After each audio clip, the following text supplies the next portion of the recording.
Great, Shalom, selamat siang Bapak, Ibu, dan saudara-saudara sekalian yang mengikuti podcast Kompak siang hari ini. Terima kasih sudah meluangkan waktu, dan saya percaya kalau kita bisa hadir, dan itu bukan kebetulan ya. God never arrange accident, He arrange appointment. Ya, Tuhan tidak pernah mengatur kebetulan, Dia mengatur pertemuan-pertemuan ilahi. Alright, hari ini ya, hari Senin tanggal 8 Desember kita akan mendengar kisah nyata tentang bagaimana Tuhan bisa menjemput seseorang di tengah perantauan ya, di tengah pencarian hidup, bahkan ketika tujuan awal hidupnya bukan untuk mencari Tuhan, tapi sebetulnya mencari kerja ya. Ada satu kata bijak yang berkata, sometimes God reroutes your journey to rescue your soul. Kadang Tuhan mengubah arah perjalanan Anda untuk menyelamatkan jiwa Anda. Dan kesaksian hari ini adalah bukti nyata dari itu. Sebelum kita masuk ke obrolan dengan narasumber kita, saya ingin mengajak seluruh penonton yang sedang hadir baik di virtual Zoom maupun yang ada di YouTube channel untuk aktif bisa berpartisipasi. Silahkan isi kolom komentar atau live chat dengan pertanyaan yang ingin Anda ajukan ya. Hal ini saya ingin Anda klarifikasi atau bagian mana dari kesaksian nanti yang menyentuh hati Anda. Kami ingin menjadikan podcast ini bukan hanya tontonan, tetapi perjumpaan rohani di mana setiap kita bisa bertumbuh. Karena itu saya ingin mengingatkan satu prinsip ya. Your engagement determines your encounter ya. Keterlibatan Anda menentukan seberapa kuat Anda mengalami Tuhan. Jadi jangan hanya cuma menonton. Ambil bagian, bertanya, berdiskusi, dan bagikan, dan biarkanlah Tuhan berbicara lewat apa yang akan kita dengar hari ini. Baik, kalau begitu kita akan mulai masuk kepada narasumber kita, seorang yang Tuhan jemput dari tanah yang jauh ya, tanah perantauan. Seorang yang mengalami kelahiran baru saat mendengar kebenaran firman Tuhan, yaitu narasumber kita siang hari ini adalah Bapak Bohal Sihombing. Oke, Pak Bohal, Shalom. Kami sangat bersyukur ya Bapak bisa hadir bersama kami hari ini. Teman-teman, mari kita siapkan hati untuk kita bisa menggali lebih dalam dan memahami lebih luas. Welcome to the Revival and Recovery Room. Selamat datang di ruang kebangkitan dan ruang pemulihan. Oke, sebentar ya. Saya mau kasih waktu dan layar buat Bapak Bohal Sihombing ya. Saya berikan layar dulu ya, bentar. Oke, spotlight for everyone sudah ada di layar utama. Saya di pendamping saja. Ya, alright. Pak Bohal bisa mulai ceritakan dengan singkat ya tentang keluarga. Asal dari mana, berapa saudara kandung ya, supaya teman-teman yang di Zoom maupun yang di YouTube channel bisa mengerti ya. Dan apa kegiatan Pak Bohal sehari-hari saat ini? Bekerja atau usaha sendiri atau apa? Alright teman-teman, tetaplah bersama kami, tetap stay tune narasumber Pak Bohal Sihombing. Kalau mau dengerin podcast Kompak siang hari ini, mari dengerin baik-baik ya. Alright, let's begin. The floor is yours. Make it simple, make it meaningful. Saatnya podcast Kompak siang bicara time start now. Let's begin. Ya, Pak Boal, silakan ceritakan secara singkat ya tentang keluarga, asal, dan berapa saudara kandung ya, dan apa kegiatan sehari-hari. Silakan, monggo. Oke, selamat siang saudara-saudaraku. Bagi pendengar siang hari ini, pertama-tama saya mengenalkan diri saya Bapak Bohal Siombing. Dengar enggak Pak? Ya, dengar. Saya Bapak Bohal Siombing, asalnya dari Tapanuli Utara. Saya keluarga 8 bersaudara, jadi saya yang paling terakhir Pak, bontot, yang paling bungsu. Ya, silakan. Jadi setelah saya lulus SMA, saya merantau ke Sumatera Barat. Jadi dari singkat cerita, dari Sumatera Barat saya berangkat tahun 91 Pak. Oke. Tangerang dengan tujuan untuk mencari pekerjaan sebagai buruh pabrik. Karena memang saya di daerah Sumatera Barat itu jadi pabrik Pak, di pabrik pengolahan teh. Jadi tujuan saya sebenarnya ke Tangerang itu untuk mencari pekerjaan yang lebih bagus. Jadi yang saya pilih itu memang sudah ada tujuan saya ke Tangerang, yaitu Bapak Raden Marbun dulu, almarhum. Nah, suaminya Ibu Tiaman Purba. Oh iya, Ibu Tiaman Purba yang ada di Zoom ya. Oke. Ibu Tiaman, selamat siang Bu. Nah, jadi memang tidak ada, memang sebenarnya untuk mencari pekerjaan itulah. Ternyata setelah sampai di Tangerang, pekerjaan yang saya tidak saya dapatkan sebenarnya. Malah yang saya dapatkan sebenarnya itu kebenaran yang hakiki yang tidak pernah saya dengarkan. Iya. Pak Bohal. Pak Bohal kan mau ke Tangerang kan mau cari kerja di buruh pabrik kan. Nah, apa yang Bapak rasakan waktu pertama kali merantau tapi tidak ketemu pekerjaan?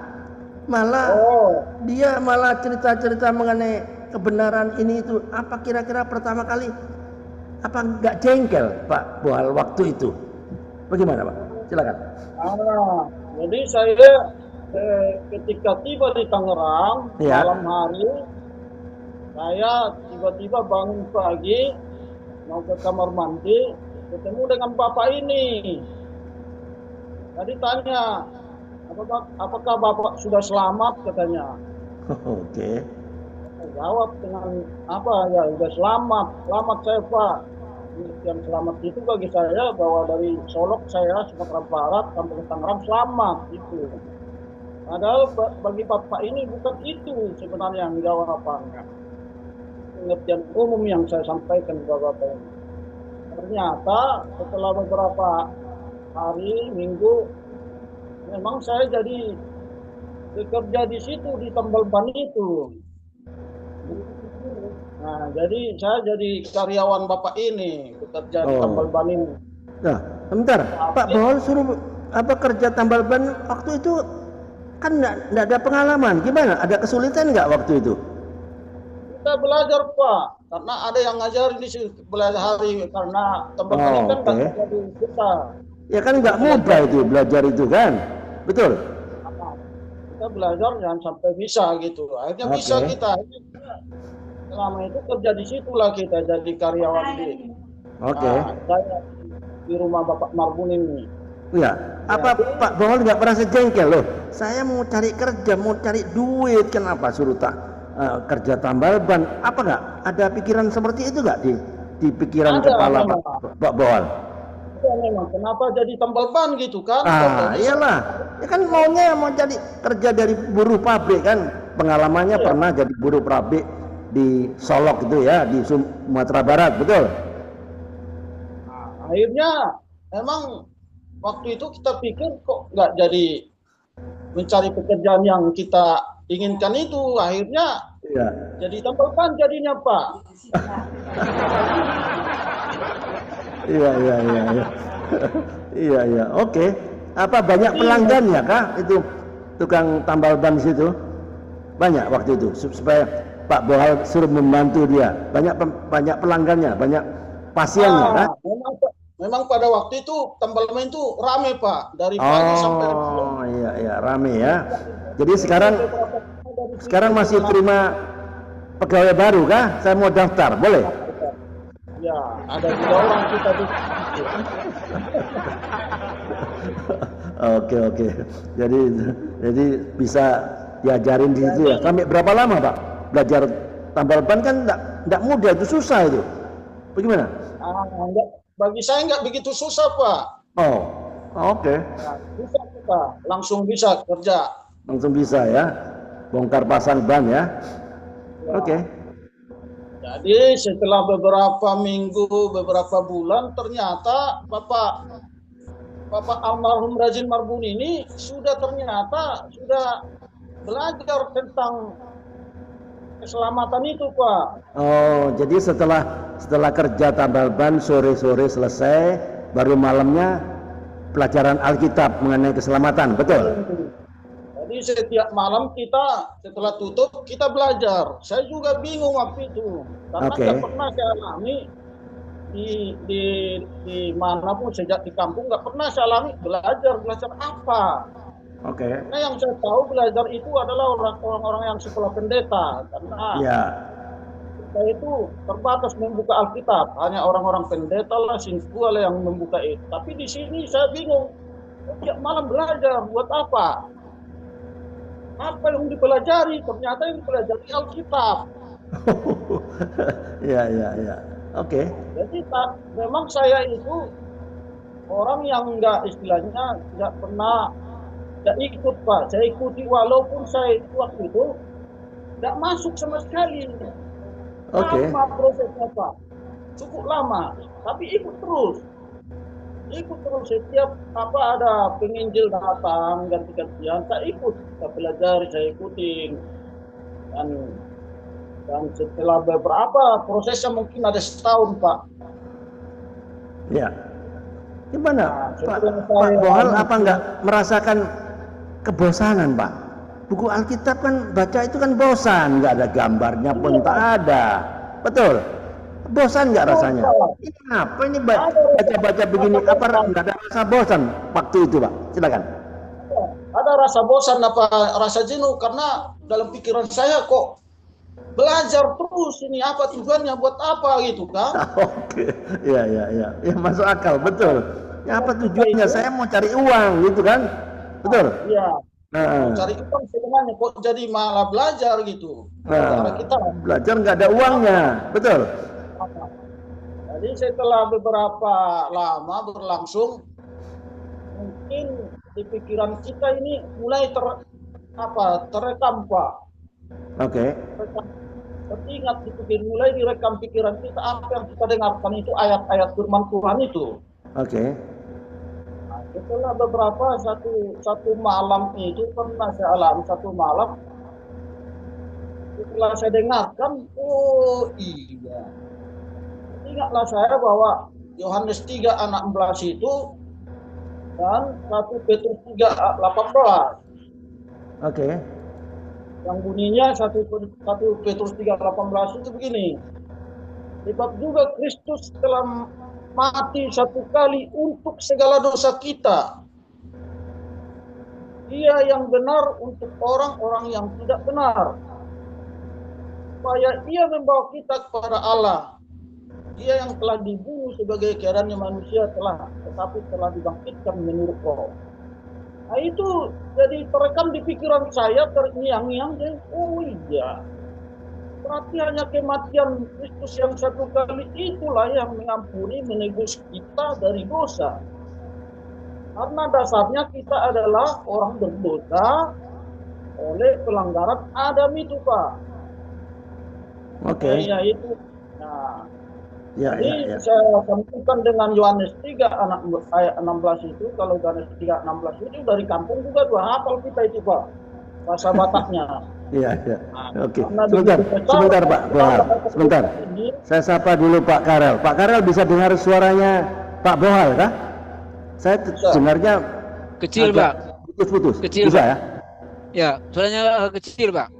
Nah, suaranya kecil ya? Ya, tapi saya tertolong ada pakai headset Pak.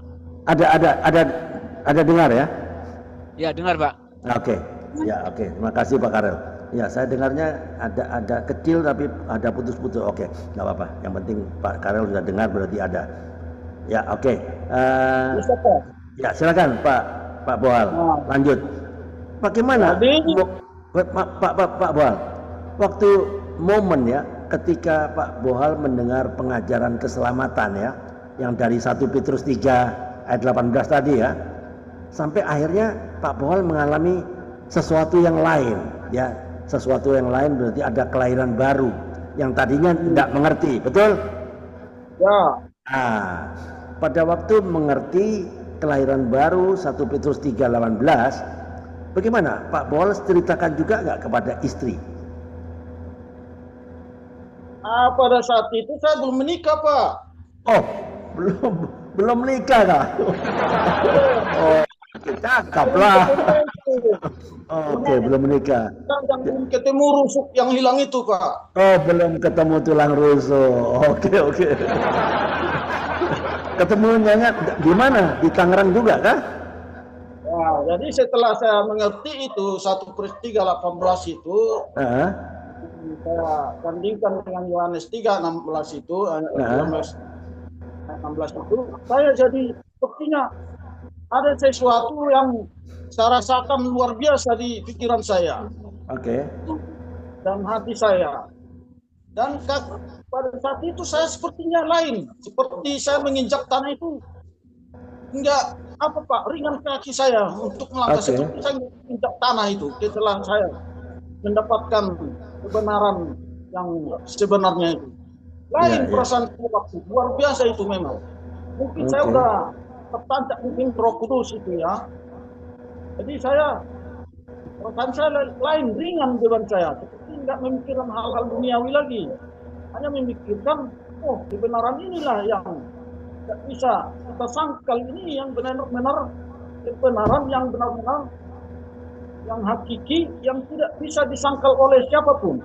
Karena Allah lah yang menyelamatkan kita, bukan kita yang jadi juru selamat. Ya, oke. Allah lah yang menyelamatkan kita lewat kematian Kristus di kayu salib itu. Amin.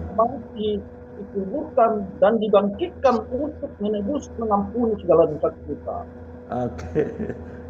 Alright.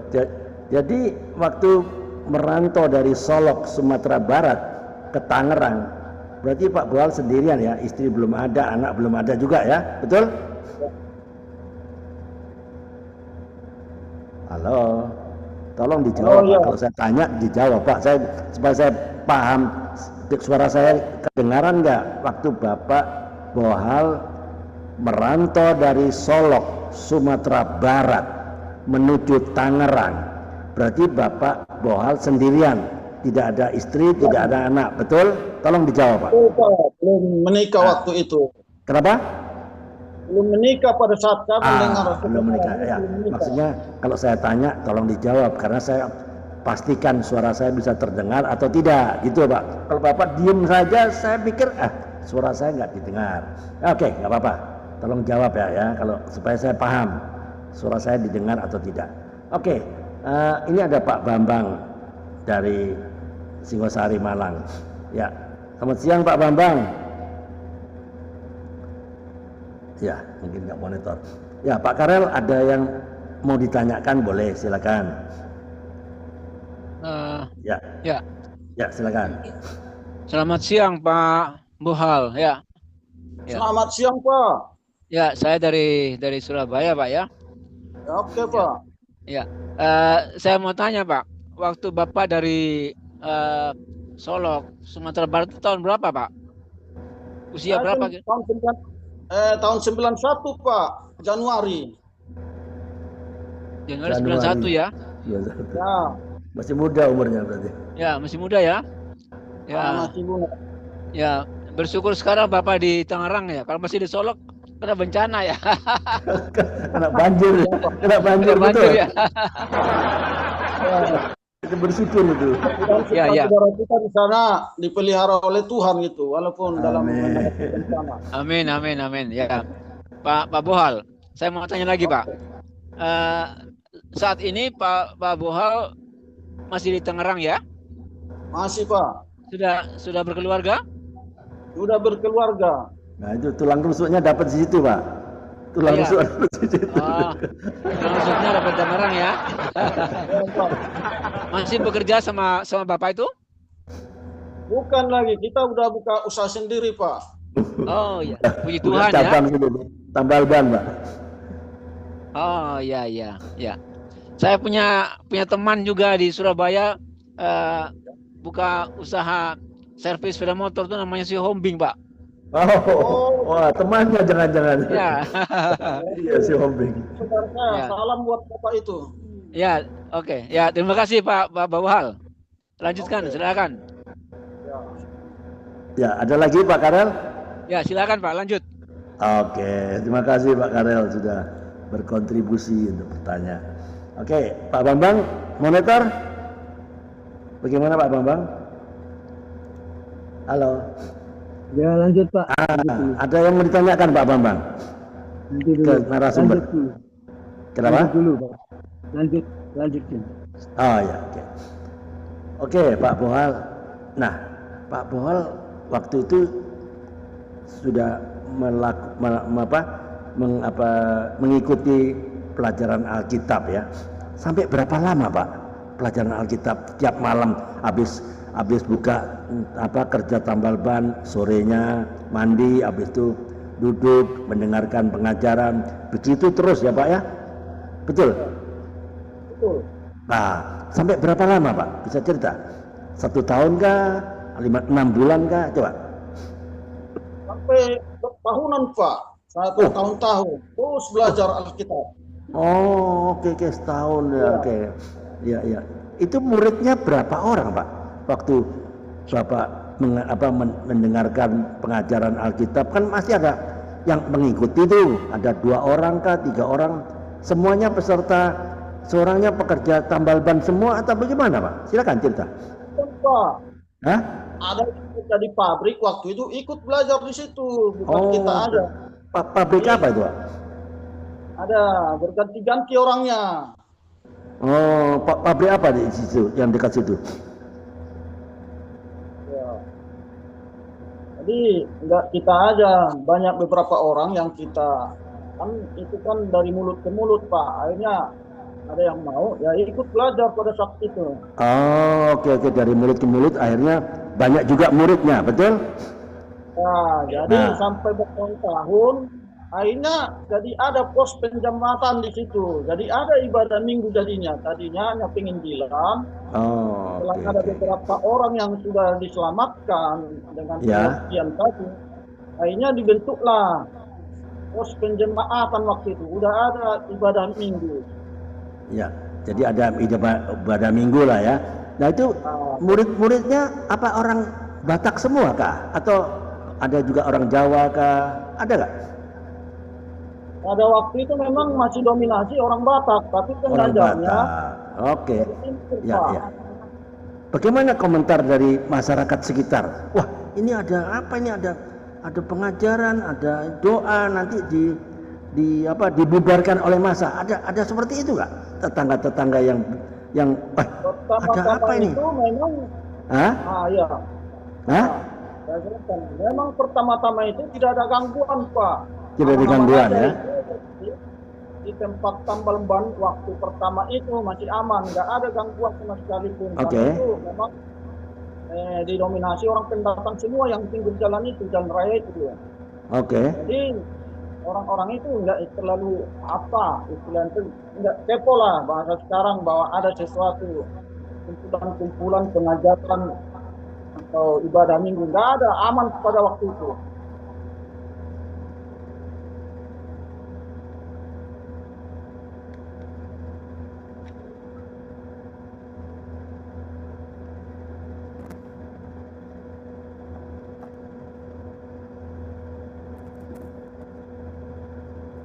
Hilang sore Pak Andre. Halo, tes. Oh, hilang Suaranya Pak suaranya. Muhal hilang, Pak. Ya, tes 1 2 3. Ya. Tadi sempat terputus, Pak. Saya tidak dengar. Waktu itu ada tantangan atau ada problem dengan masyarakat sekitar, ada tiap malam kumpul-kumpul pelajaran Alkitab, pasti nyanyi-nyanyi dong. Nyanyi-nyanyi berisik, ada nggak? Sepertinya komplain ya dari tetangga-tetangga sebelah. Silakan. Jadi pada saat itu di tempat yang pertama itu di jalan raya itu tidak ada Pak, aman Pak. Oke. Walaupun ada orang datang pulang waktu hari Minggu itu tidak ada sama sekali, masih aman waktu itu. Masih aman ya. Sampai berapa lama amannya? Dan berapa lama lagi tidak aman? Setelah berlangsung berapa? Mungkin 1 tahun kah? Apa berapa bulan kah? Ada tantangan dari sebelah. Bagaimana? Jadi setelah lama di situ, bertahun-tahun tidak ada gangguan di sini. Tapi setelah bertahun-tahun, oke. Setelah jalan raya itu, karena itu dulu tanah garapan itu tempat usaha itu, akhirnya ada orang mau bangun ruko, akhirnya pindahlah Pak ruko ini tempat kita ini ke daerah yang lain, tapi masih di Tangerang. Oke. Nah, akhirnya tetap berjalan itu ibadah minggu dan pengajaran-pengajaran di tempat yang baru. Oke. Jadi setelah berlangsung beberapa bulan mungkin itu ya, adalah niat waktu itu karena udah makin banyak orang yang selamat Pak. Udah makin banyak orang dari mana-mana datang itu dari Tangerang, karyawan-karyawan pabrik itu datang. Akhirnya mungkin masyarakat di tempat yang baru ini melihat. Oke. Nah, akhirnya pada saat itu memang ada, setelah saya kerja, ada yang bilang, kamu gereja di dalam rumah ini ya? Saya bilang, iya memang, saya bilang. Karena pada waktu itu kita bikinlah tempat ibadah di seberang bengkel ini supaya lebih tempatnya khusus gitu di samping itu. Ternyata ada mungkin masyarakat di situ melihat, oh ini mau bikin gereja gitu. Akhirnya mereka mengadu ke babinsa setempat sama pemerintah setempat itu tingkat kecamatan. Akhirnya pada saat itu datanglah babinsa dari Kamtipmas, dari tokoh masyarakat ke rumah Ibu Tiaman Purba ini. Oke. Itu yang saya ingat setelah dikasih tahu, kami tidak melarang orang beribadah Pak, katanya. Kami yang petugas tidak melarang, tapi wargalah yang tidak menyetujui kegiatan Bapak di sini. Jadi kami hanya memberitahukan supaya jangan terjadi hal-hal yang tidak diinginkan. Bapak tidak boleh lagi beribadah di tempat ini. Itu keputusan pada saat itu. Nah, akhirnya kami memang gereja kami ini kan pusatnya di Mayasari dulu, di jalan HP nomor 1 Mayasari Cililitan Jakarta. Akhirnya kami kembalilah ke Jakarta beribadah, nggak bisa lagi beribadah di situ dengan jarak tempuh itu sekitar 60 km Pak dari Tangerang ke Jakarta itu. Nah, tapi tidak ada kendala Pak, semangat terus. Ada yang dari Serang itu ampun tak tahu berapa kilo itu sampai ke Cililitan itu datang itu karena saking semangatnya itu. Tapi mungkin puasa Tuhan itu dia pengaruh dari penginjilan itu, pengaruh dari apa yang didapat itu, ini yang benar. Akhirnya dia berangkat pagi pulang malam Pak, pulang sore itu sampai ke Serang. Begitu juga kita dari Tangerang tidak pernah mengeluh, hadir terus. Ya. Oke, Pak Bohal. Pak Bohal kan sudah dapat peringatan dari tokoh masyarakat untuk tidak boleh ibadah. Tapi bagaimana pengajaran Alkitab tetap berlangsung setiap malam kah? Atau bagaimana? Yang pada saat itu memang yang kita stop itu adalah ibadah minggu, Pak. Oh, ibadah minggu. Jadi pelajaran Alkitab jalan terus ya? Jalan terus di dalam rumah. Oh, jadi tidak ada masalah dengan masyarakat sekitar. Itu adalah ibadah minggu, yang tapi pelajaran untuk pos PA pemahaman Alkitab terus berjalan di dalam rumah. Oh, jadi tidak ada keluhan dari masyarakat ya? Keluhan dari masyarakat tentang itu. Kenapa? Tidak ada keluhan soal belajar. Tidak ada keluhan. Oke. Ya. Oke. Kan enggak ribut kan? Kan ada menyanyi-nyanyi, betul? Ada menyanyi, lagu, main gitar, ada kan? Habis pelajaran Alkitab kan ada juga menyanyian, ada lagu-lagu rohaninya juga, betul? Oh, kalau habis belajar enggak, Pak, enggak nyanyi. Enggak, enggak. Hanya belajar aja. Oh, tidak ada menyanyi-nyanyi, enggak ada? Tidak ada, biar jangan terganggu orang sekitar, Pak. Oh, oke. Jadi tidak ada lagu-lagu, tidak ada menyanyi. Oke, jadi muridnya makin bertambah banyak waktu itu ya, betul?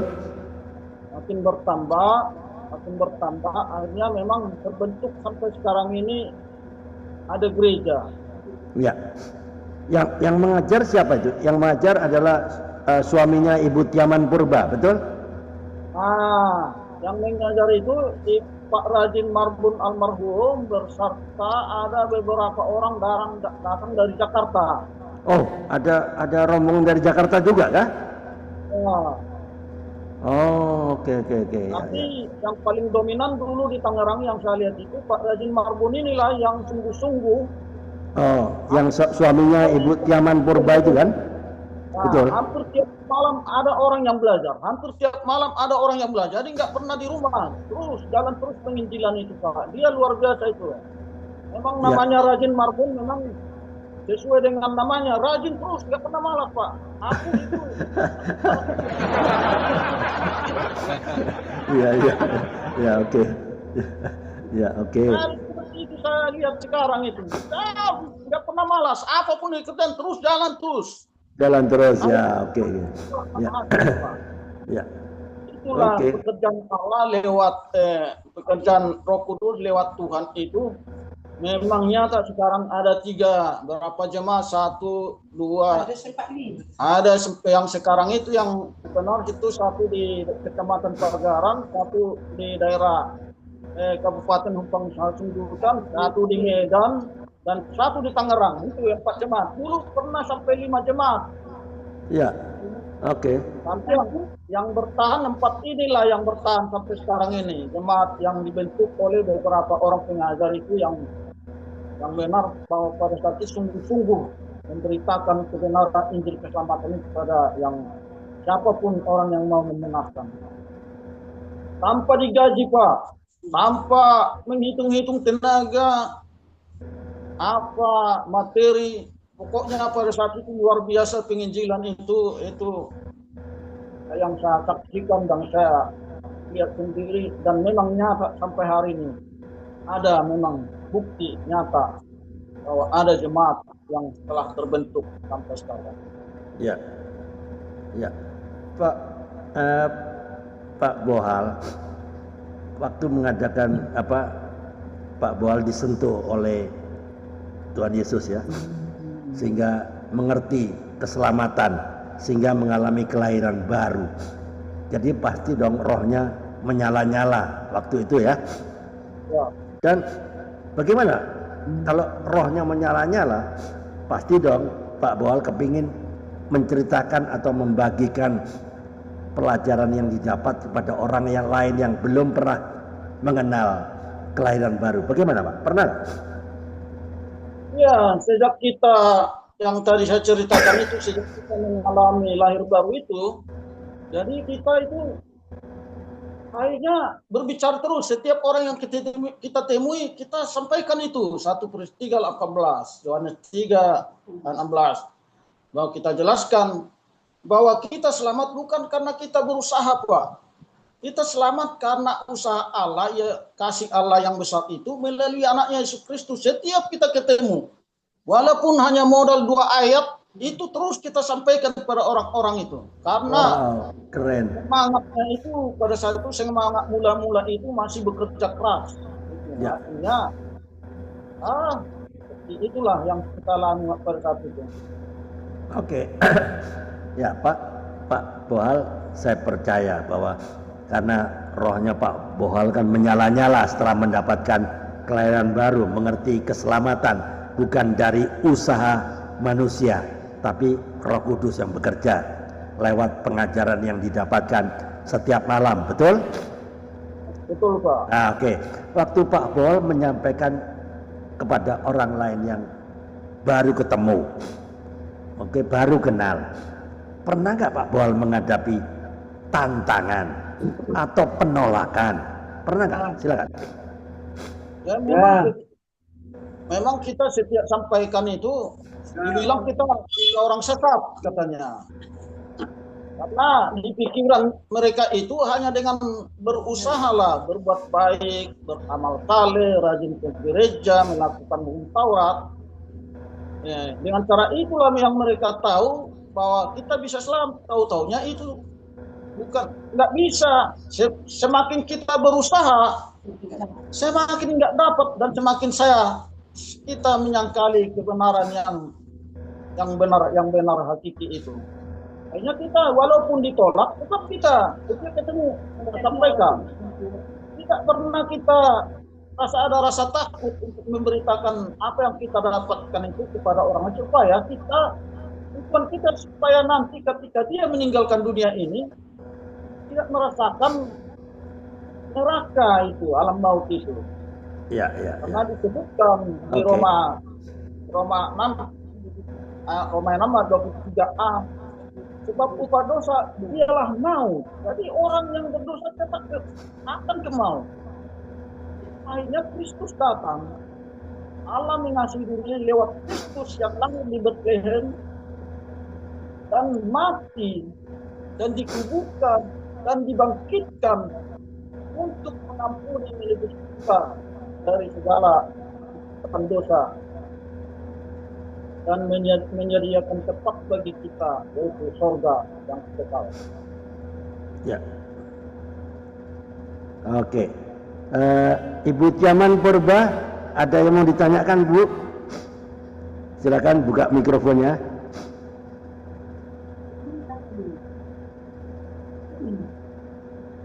Halo. Nggak monitor juga. Oke. Ya, Pak Bohan. Terima kasih Pak, selamat siang. Oh ya, ada yang mau Halo. disampaikan? Ya, ada yang mau disampaikan kepada Ya, apa yang dibilang Pak Bohal itu, ya, mudah-mudahan tersalur kepada seluruh pendengar yang ada di saudara Bapak yang bergabung di di podcast ini, Pak. Itu keinginan kita. Bahkan saya ingin nanti minta semua telepon-telepon yang bergabung dengan Bapak, mana tahu siapa ingin supaya mengerti keselamatan itu benar dan tepat, jangan lagi ganggu-ganggu, jangan lagi sanksi-sanksi. Pokoknya mudah-mudahan karena kita jumpa melalui forum Bapak, bisa orang banyak mendengar keselamatan dan diselamatkan Tuhan Yesus. Amin. Seperti itu Pak pesan saya, dan sangat rindu saya Pak. Oke. Makasih. Oke, makasih Bu. Ya, makasih Bu Tiaman ya, ini luar biasa ini. Bu Tiaman suaminya juga pengajar juga ya. Oke, Pak Bohal. Pak Bohal ketemu sama tulang rusuk di Tangerang situ kah?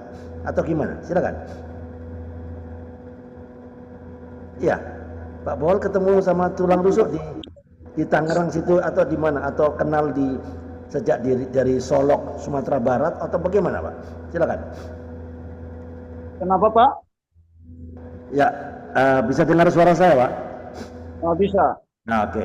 Pak Bohal ketemu sama tulang rusuk di Tangerang ataukah memang tulang rusuk sudah dikenal waktu sebelum berangkat ke Tangerang, waktu di Solok, Sumatera Barat? Bagaimana?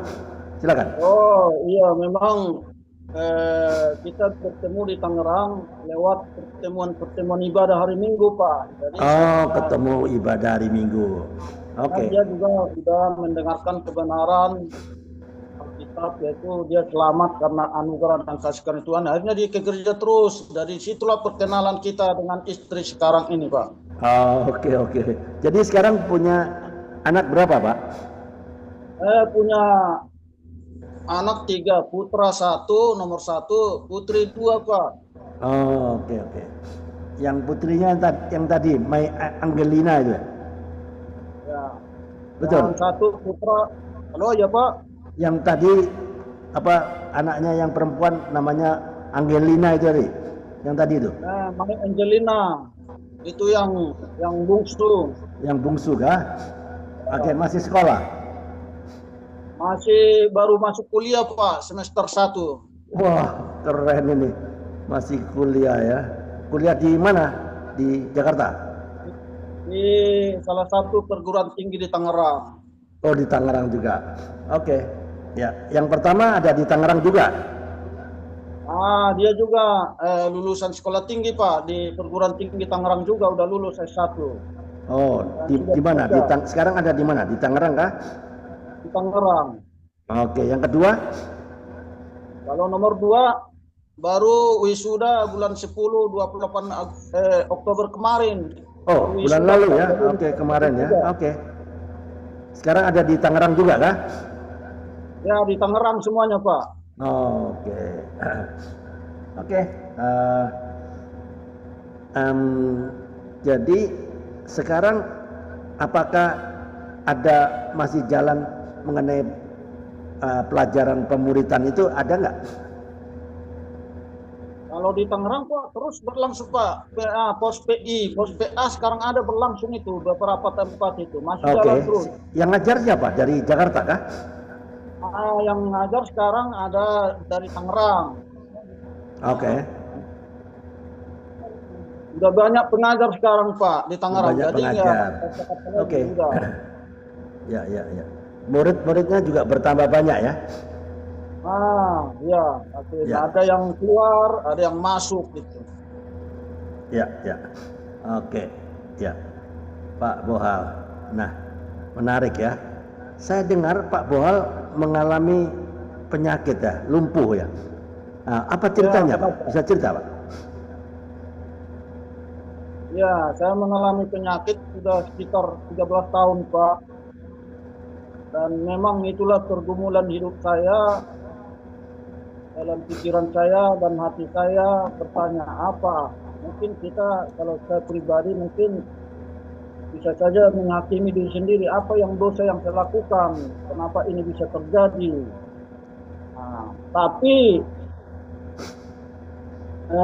dengan tidak saya sadari, berjalannya waktu sampai 13 tahun, sampai hari ini, sampai detik ini, ada kekuatan, ada pertolongan Tuhan itu yang saya sadari, sehingga sampai saat ini sepertinya saya mengalami sakit tidak terlalu berat di pikiran saya. Biarlah keadaan saya ini Tuhan kuatkan, Tuhan memberi kekuatan kepada saya, semangat, motivasi, sehingga saya dalam menjalani hidup ini bisa mengucap syukur pada Tuhan. Amin. Dan berterima kasih dengan keadaan yang sampai saat ini. Karena dalam pikiran saya, anak-anak ini bisa sekolah, bisa kuliah, bisa sampai lulus sarjana. Bukan karena semata-mata kekuatan atau finansial yang saya ada. Ini nggak mampu saya, Pak. Seorang tambal ban kaki 5 nggak mampu kalau hitungan-hitungan itu. Iya, tapi betul. dalam pikiran saya itu, ada pekerjaan Allah, ada maksud Tuhan di balik kesulitan, ada. Betul. Ada yang rencana Allah yang terindah bagi anak-anak ini. Makanya saya pesankan kepada anak-anak saya ini, tetaplah berdoa, semangat untuk pelayanan, dan rendah hati. Yes. Oke. Jangan jadi sombong, karena semua itu adalah kuasa Tuhan dan pemberian Tuhan kepada kita. Ya, oke. Ya, menarik ya perjuangan dari Pak Bohal ya.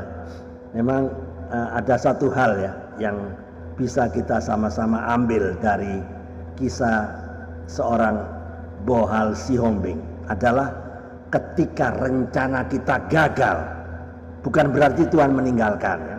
Kan rencana Pak Bohal kan mau jadi buruh pabrik, ya toh. Orang dunia kan melihat rencananya gagal, ya enggak? Tapi tidak, cara Tuhan begitu. Ketika rencana kita sepertinya gagal, bukan berarti Tuhan meninggalkan. Seringkali itu cara Tuhan memaksa kita untuk menemukan rencananya. Wah, keren ya. Jadi saya dapat sesuatu di sini ya. Mudah-mudahan teman-teman yang di YouTube channel maupun yang di Zoom ini bisa dapat pesan moralnya ya. When God redirect your path, He is protecting your purpose. Ya, ketika Tuhan mengubah arah langkah Anda, Dia sedang melindungi tujuan hidup Anda. Nah, disinilah kita belajar baik-baik ya. Dengan adanya penyakit Pak Bohal ya. Jadi penyakit dari perut ke bawah Pak ya. Jadi tidak bisa bergerak. Jadi memang saya bisa beraktivitas Pak, tapi pakai tongkat ya. Masih bisa bekerja di tambal ban, membuka karpet. Ini bisa lah. Tapi kalau mobil saya nggak bisa lagi Pak. Jadi bisa beraktivitas setiap hari. Puji Tuhan kita dikuatkan di situ. Ya, oke, teman-teman luar biasa ya. Walaupun ada banyak kekurangan, ada handicap ya, apa handicap itu? Ada halangan ya, hambatan karena penyakit yang diderita. Tapi akibatnya istri seorang perempuan akhirnya bisa jadi pembantu, jadi tukang tambal ban malah ya, bisa bongkar. Saya dengar bisa bongkar pasang ban ya, betul ya? Betul Pak. Nah, coba cara Tuhan ya. Memang harus tetap mengucap syukur. Ya toh, Pak Bohal selalu mengucap syukur. Ada penyakit tidak hambatan. Akibatnya istrinya jadi belajar. Jadi bisa mengerjakan pekerjaan sebagai tukang tambal ban juga loh istrinya loh. Ya, seorang wanita perkasa itu. Luar biasa. Ibu Riana Sianturi ya kalau nggak salah ya. Ibu Risma Mediana Sianturi Pak. Risma Mediana Sianturi. Wow, keren ya. Dia bisa membantu untuk tambal ban ya. Wonderful Pak. Nah, saya belum tentu saya bisa ngerjakan tambal ban, tapi istrinya Pak Bohal bisa mengerjakan tambal ban loh. Luar biasa enggak? Keren loh. Saya belum tentu bisa, saya mungkin nggak bisa ya toh, tapi karena mengucap syukur ya, Tuhan aja mengucap syukur. Modalnya apa? 5 roti 2 ikan. Kalau orang pikir-pikir 5 roti 2 ikan seberapa, orangnya kan banyak waktu itu ya enggak? Tapi Tuhan mengucap syukur dengan 5 roti 2 ikan, mengucap syukur, memecah-mecahkan. Akibatnya 5.000 lebih orang makan sampai kenyang, masih ada sisa, ya enggak? Sisanya berapa Pak Bohal? Masih ingat? Sisa 12 bakul. 12 bakul ya. Waktu itu masih sisa, tapi kalau zaman sekarang nggak ada sisa Bu, nggak ada sisa Pak, karena ibu-ibu sudah siap-siap bawa kresek. Jadi si ibu-ibu itu biasa kita sebut Columbus, kelompok pembungkus. Nggak ada sisa tuh, 12 bakul itu zaman dulu. Zaman sekarang biarpun membuat mujizat, sisanya nggak ada Pak. Ada ibu-ibu yang siap dengan kantong kresek Pak, 12 bakul dibungkus masing-masing. Wah. Bercanda Pak, bercanda. Ya, luar biasa ya. Pak Andre. Disinilah. Ya silakan Pak Bambang. Ada yang mau sampaikan? Ya, mau tanya Pak. Ya, silakan. Luar biasa. Pak Bohal luar biasa, Bapak punya perjuangan hidup ya. Coba Pak. Sampai saat ini Tuhan masih pelihara. Ada satu hal yang perlu saya tanyakan, Pak. Dengan keterbatasan Bapak itu, siapa yang memberikan semangat? Siapa yang memberi semangat? Jadi pertama-tama yang kita memberi semangat adalah mungkin yang pertama secara jasmani, anak-anak inilah yang memberikan semangat supaya anak-anak bisa makan, bisa sekolah. Dan yang luar biasa yang memberikan semangat adalah Tuhan, Pak. Amin. Luar biasa Tuhan kita yang baik itu. Dari tadinya saya nggak bisa jalan satu langkah, akhirnya saya bisa jalan pakai tongkat dan bisa bekerja sampai hari ini. Itu kekuatan dan memang mujizat lah yang bisa saya alami, itu bisa saya kerjakan, Pak, walaupun dengan terbatas. Ya, Pak. Dari Tuhan ya, Pak. Iya, dari kuasa Tuhan lah. Dari Kuasa Tuhan lah yang menguatkan kita bersemangat. Spirit itu kekuatan dari Tuhan lah semuanya. Nggak bisa kita mengandalkan dengan keadaan yang seperti ini. Hanya Tuhan lah yang kita andalkan. Kejadian apa namanya, Pak? Saat Bapak memiliki semangat dari Tuhan itu sudah nikah atau sebelum nikah, Pak? Setelah ini, Pak, setelah saya sakit memang saya dulu waktu bekerja dulu. Pernah kerja, tapi kan setelah saya sakit, nggak bisa kerja, saya berhenti, akhirnya kita kalau kita anak-anak bisa hidup, kita jual lah apa yang kita jual, karena pada saat itu anak saya masih SMP, SD, dan mau masuk sekolah SD, jadi akhirnya apa yang kita jual waktu itu masih punya rumah kreditan, kita oper lah supaya anaknya bisa sekolah dan kita membuka usaha tambal ban pada saat itu. 13 tahun yang lalu mungkin, Pak, itu kejadiannya. Memang pada saat itu sangat sulit sekali. Memang gaji tidak ada lagi, Pak. Jadi waktu Bapak merasa bahwa semua itu oleh karena kasih karunia Tuhan, sehingga Pak Anu diberikan kekuatan. Apa yang Bapak lakukan pertama kali, Pak? Akhirnya yang kita lakukan itu pada saat itu, karena memang pada saat itu ada pekerjaan dari pabrik dibawa bahan-bahan baju yang belum siap, yang benangnya harus dibersihkan.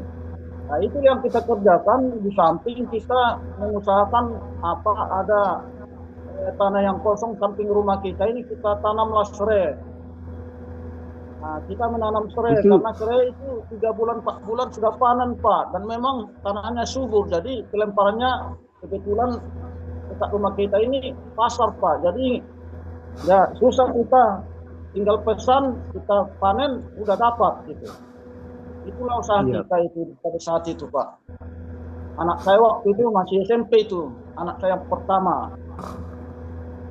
Jadi yang Bapak lakukan pertama kali melakukan ini, Pak, mengusahakan tanah untuk ditanam. Begitu, Pak? Ya, berkebun lah sambil ada usaha uang benang waktu itu dari pabrik, berkarung-karung baju. Kita bersihkan itu di rumah sampai malam. Itu harganya nggak seberapa, Pak. 5 perak 1 kilo itu. 15 perak. Tapi kita kerjakan supaya dengan cara itulah Tuhan mengajari kita lewat pekerjaan inilah Tuhan membentuk kita supaya kita benar-benar pasrah kepada Tuhan. Memang Tuhanlah di hidup kita itu yang bekerja, bukan karena bisa kita kekuatan kita, Pak. Akhirnya, Kenapa Bapak tidak lakukan? Karena Bapak kan ditolong Tuhan ya. Tidak Bapak mengucap syukur kepada Tuhan, melayani Tuhan dulu, mengutamakan Tuhan, baru pekerjaan berkebun, Pak. Kenapa, Pak? Ya, memang pada saat itu memang kita mengandalkan Tuhan dan bersyukur, dan memang kita harus ada sarana, Pak. Akhirnya kita apa yang kita bisa kerjakan, kita kerjakanlah itu, berkebun sambil mengerjakan baju-baju yang keluar dari kami, membuang benang itu. Lewat jalan itulah Tuhannya. Mungkin membuat jalan bagi kita supaya keberlangsungan hidup kita pada saat itu bisa makan dan anak-anak sekolah. Ya Pak, baik Pak. Jadi sebaiknya Pak, kalau menurut saya, saran saya, karena Bapak merasa ditolong Tuhan, karena di dalam Amsal katakan ketika semangat itu patah, siapa yang dapat menyembuhkan semangat itu? Tadi Bapak sampaikan adalah di Tuhan. Tepat sekali Pak. Tapi semestinya mendahulukan dulu Tuhan, ucap syukur, baru melakukan berkebun, termasuk usaha-usaha pekerjaan yang lain itu juga diserahkan kepada Tuhan, supaya dengan keberadaan Bapak itu diberkati lebih daripada itu. Sehingga dengan sarana itu, apa yang Bapak rindukan untuk memuliakan Tuhan, mengucap syukur Tuhan melalui pelayanan, itu akan ditambah-tambahkan Pak. Jadi sebaiknya jangan berkebun dulu, mengucap syukur dulu kepada Tuhan, baru berkebun, nanti diberkati Pak. Itu kira-kira. Untuk itu Bapak juga sekarang bekerja juga tambal ban, maka semua serahkan sama Tuhan, nanti ditambah-tambah. Jadi begitu saran saya Pak. Oke Pak. Baik. Terima kasih Pak Bambang. Ya. Baiknya mengutamakan dulu pada Tuhan, baru selebihnya untuk Bapak melakukan tugas yang memang harus dilakukan. Diutamakan layani Tuhan Pak. Apalagi sekarang Bapak sebagai pelayan Tuhan, maka segala sesuatu masalah ataupun problema ataupun kepentingan itu terkadang kita diuji oleh Tuhan. Tepat pada waktunya bersamaan bisa terjadi Pak. Misalkan Bapak ada sakit anaknya, yang katakan anak harus juga diurus oleh Bapak. Di sisi lain Bapak juga harus melakukan pekerjaan Tuhan. Mana yang harus didulukan? Pak, soalannya. Tapi karena Bapak sudah tadi menyatakan bahwa Bapak itu hidupnya diberkati Tuhan, termasuk semangatnya melangkah hidup dengan segala keterbatasan juga dikuasai Tuhan, maka dengan bijak harus mengutamakan dulu Tuhan dulu, dan dengan bijak pula bagaimana untuk mengatasi dan bisa dilimpahkan pada orang lain. Tapi pekerjaan Tuhan pun juga tidak bisa ditunda, karena pada kepentingan yang sama harus dilakukan oleh Pak Bual. Itu kira-kira saran saya begitu Pak, dengan bijaksana. Artinya begini, begini, misalkan saya pernah juga melakukan itu Pak. Ya, gimana anak saya sakit, ini pengalaman Pak. Kalau saya sakit kan mesti saya utamakan anak saya ke dokter. Itulah kamu ditunda, dan padahal kegiatan itu tidak bisa berjalan kalau tidak ada saya. Nah, itu diperhadapkan satu persoalan yang sama, maka selesaikan dulu pekerjaan Tuhan dengan bijaksana, diatur, kemudian Tuhan pasti akan berjalan untuk kita juga menyelesaikan pekerjaan untuk keluarga ini. Itu kira-kira yang boleh saya sampaikan Pak, karena Bapak sudah menyatakan semacam satu komitmen ya, kalau boleh dibilang nazar juga. Ya, tadi Bapak bersyukur ya, semangat itu diberikan oleh Tuhan, yang sekarang juga itu akan diingat oleh Tuhan. Karena pada waktu itu juga saya mengalami Pak, pada waktu saya transaksi pada Tuhan, ya akhirnya saya bilang, ya Tuhan, saya akan mengikut Kau. Nah, ini jangan gampang untuk berjanji, bernasar, itu pasti ditagih.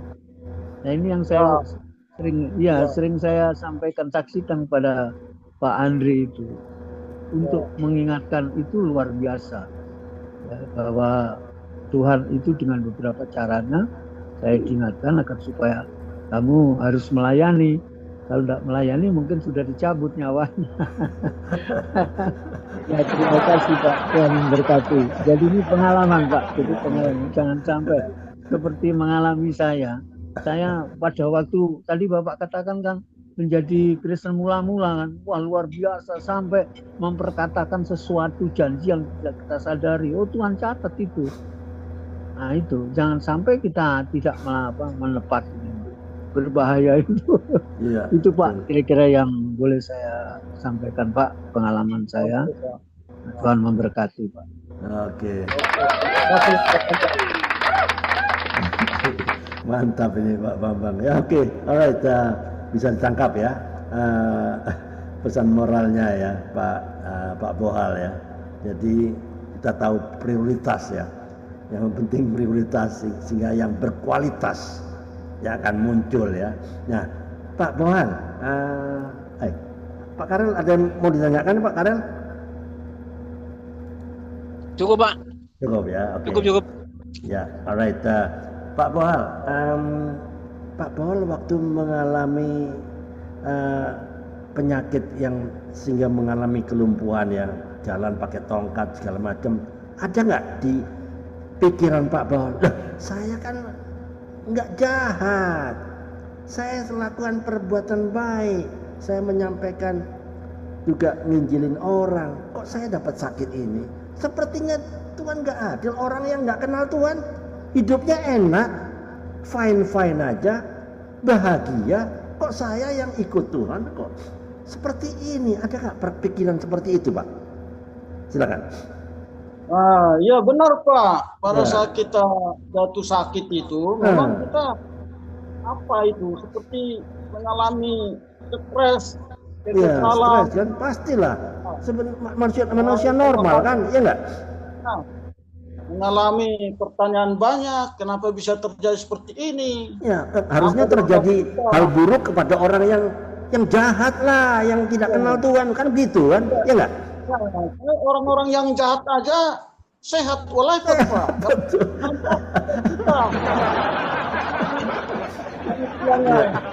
Iya. Rajin ke gereja lah istilahnya dulu itu masih. Malah saya kena penyakit, ya nggak? Sepertinya Tuhan tidak adil menurut kita pada saat betul. Kan wajar tuh ya, manusiawi lah Pak ya, normal, ya nggak? Dari segi kedagingan duniawi memang mengalami hal yang sama Pak. Lama saya prosesnya Pak, setelah saya nggak bisa menerima hal yang saya alami pada saat itu. Ini wajar. Iya. Kami susah menerima itu. Kan memang saya berkumul pada waktu itu, tapi nggak tahu. Iya. Salah saya apa kan begitu kan pikirannya. Salah saya apa? Dosa saya apa? Saya tidak pernah korupsi, tidak pernah jahat, tidak pernah fitnah. Saya melakukan hal baik, menginjil orang. Kok saya dapat sakit ini sampai istri saya yang perempuan harus gantikan pekerjaan tambal ban? Ini kan enggak adil Tuhan ini. Sepertinya gitu kan? Ya enggak? Nah, coba apa yang terjadi? Itu yang saya alami. Jadi sepertinya timbul beribu-ribu pertanyaan di pikirannya, kok bisa begini? Apa yang terjadi? Apakah kita yang paling jahat di dunia ini? Apakah kita betul, ya. Sedangkan orang-orang di sana, di luar sana berbuat apa semaunya, tapi sehat-sehat Pak. Jadi tergumul Pak pada saat itu. Bergumul di sana itu. Mungkin kita waktu itu stres. Akhirnya kita itu pada saat itu nggak mau ke gereja Pak, di rumah aja. Ya sudahlah, nggak perlu gereja-gerejaan, nggak perlu Tuhan-Tuhanan. Aku berdoa sendiri kan begitu kan, ya nggak? Ya. Nah, kita nggak mau ke gereja. Lama prosesnya saya mau ke gereja. Lalu siapa yang menyadarkan Pak Bohal? Apakah gembalanya atau istrinya atau siapa Pak? Silakan. Ada beberapa orang yang datang, ada gembala yang datang, dia bilang kalau kunjungi lah ya. Dikunjungi ya. Orang gembala bilang kalau seperti terus begini abang masih bisa ke gereja pakai tongkat, tapi abang nggak mau ke gereja. Kalau seperti ini masih bertahan nggak? Oke. Akhirnya saya pikir dalam hati saya, iya benar juga ya. Dalam kondisi apapun kita harus kembali kepada Tuhan. Kembali mengucap syukur lagi ya. Nah, akhirnya kita mulai masuk gereja lah. Waktu itu sampai sekarang ini kalau nggak ada halangan, kalau nggak ada apa, tetap saya ke gereja Pak, nggak pernah absen lah. Jadi ada halangan tertentu. Jadi saya terus ke gereja sampai saat ini Pak. Oh, puji Tuhan. Ya, ya. Akhirnya bisa menerima. Sampai berapa lama, Pak, proses menerima kejadian hal buruk sepertinya Tuhan sedang menghukum saya, apa saya salah? Itu prosesnya kira-kira berapa lama? 1 bulan, 2 bulan, atau berapa lama? Lama, Pak. Cukup lama, ada tahunan itu, Pak. Saya nggak mau ke gereja itu, istilahnya tahunan, Pak. Nah, selama nggak ke gereja, apakah Pak Bohal sudah berhenti membaca Alkitab? Atau ini omong kosong, ini cerita-cerita ini Alkitab ini. Saya buktinya saya sakit. Apa bagaimana waktu itu, Pak? Memang pada saat itu memang nggak pernah baca Alkitab lagi, Pak. Oke. Boro-boro mau baca Alkitab, berdoa saja nggak ada lagi niat berdoa pagi itu. Lalu bagaimana peran istri Pak Bohal? Ada nasihat, jangan begitu Pak. Kenapa tuh kamu kok jahat sama Tuhan walaupun sedang diproses? Kan ada kitab Ayub kan dapat begitu juga. Ayub juga tidak jahat, tapi anaknya dihabiskan semua, mati semua, hartanya habis, kan begitu enggak? Ada yang menasihati itu enggak, Pak, waktu itu? Ada, Pak. Memang dia bilang istri ya. Istri selalu menasihati kita supaya kita itu ya jangan stres. Walaupun ada cobaan gitu ya. Harus mau menerima keadaan. Ya. Jangan waktu senang kita bisa ucap syukur, waktu tidak senang tetap lupa dengan Tuhan. Amin.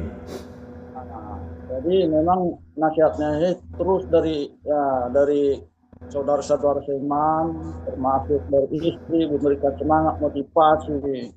Oke. Ya. Bangkit lagi semangatnya waktu itu. Akhirnya memang puji Tuhan, saya langsung pergi ke gereja waktu itu. Iya. Apa yang menyadarkan Pak Bohal bisa menerima keadaan bahwa ini adalah salah satu proses? Nah, proses kan banyak. Tapi ini salah satu proses yang Tuhan berikan, ya enggak? Nah, waktu itu apa yang menyebabkan Pak Bohal mau kembali baca Alkitab, mau kembali berdoa, mau kembali ke gereja? Itu apa yang menyebabkan? Siapa? Ada gembala Tuhan yang datang. Oh, dia datang tiap hari, hampir tiap minggu mengunjungi Pak Bohal, betul? Ada, ya datang dia. Oke. Dia menasihati, memberikan motivasi. Oke. Sehingga dalam pikir saya benar juga ini. Oke. Akhirnya saya menerima keadaan itu. Memang dalam pikiran saya kalau kita sebagai orang sakit datang ke gereja, tidak normal jalannya, pakai tongkat, kita dalam pikiran kita itu kita menjadi perhatian orang. Iya, betul. Iya. Jadi menjadi objek orang kita, itu sakit datang dia. Akhirnya padahal mungkin di pikiran orang lain tidak seperti itu, tapi pikiran kita sudah mulai negatif. Akhirnya kita nggak mau. Oke. Tapi prosesnya lama-lama, nggak salah ini. Salah yang ada di pikiran kita salah. Yang ada adalah memang kita harus mau menerima keadaan. Apakah ini sebagai teguran dari Tuhan? Apakah ini memang salah hidup kita yang tidak teratur? Dan memang itu hanyalah Tuhan yang lebih tahu mungkin. Kalau memang teguran kan, mungkin teguran. Kalau teguran itu mungkin akhirnya sampai sekarang ya bisa kita menerima keadaan ini dan lalu mengucap syukur kepada Tuhan dan lalu kita pergi ibadah setiap hari Minggu, ibadah keluarga, ibadah ucapan syukur selalu hadir Pak. Tidak pernah ada tinggal itu Pak sampai saat ini. Lagi masih saya bisa, saya terus ikut Pak. Ya, oke. Ya, Pak Bohal terima kasih ya atas kesaksiannya ya.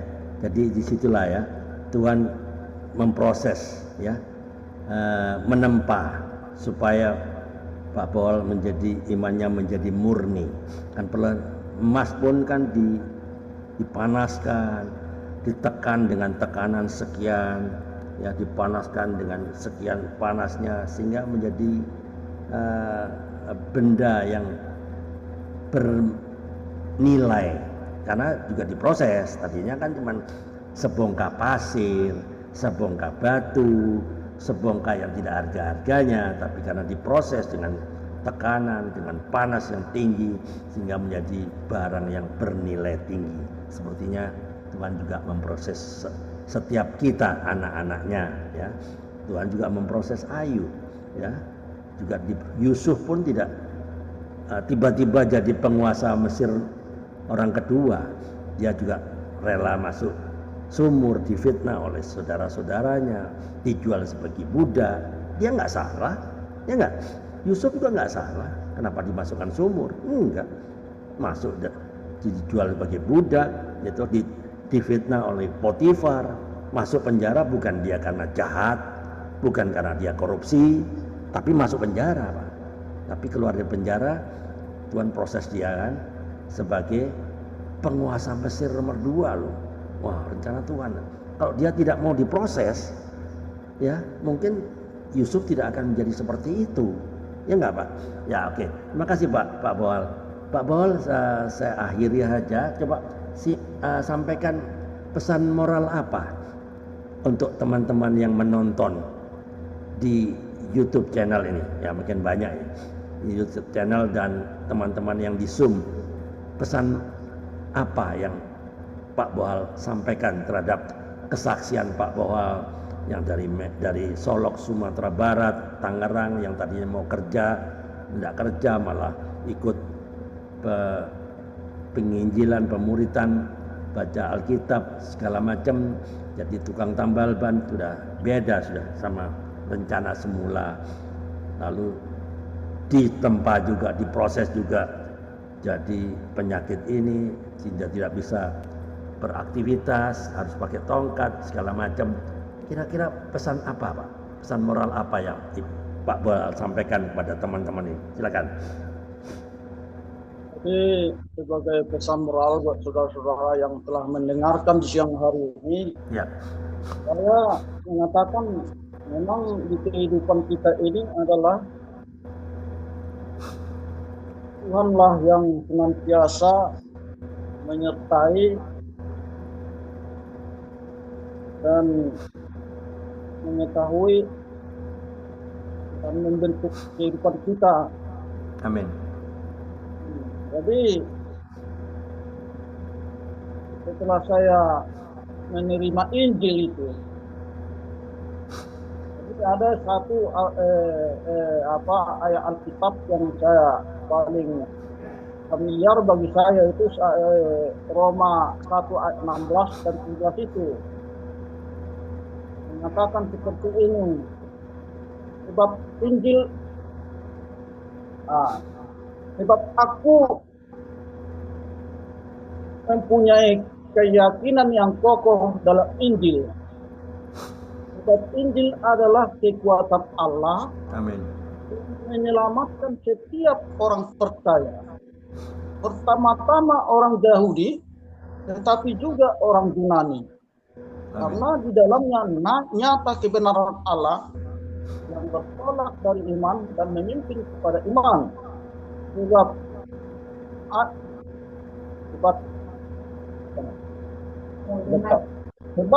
orang benar akan hidup oleh iman.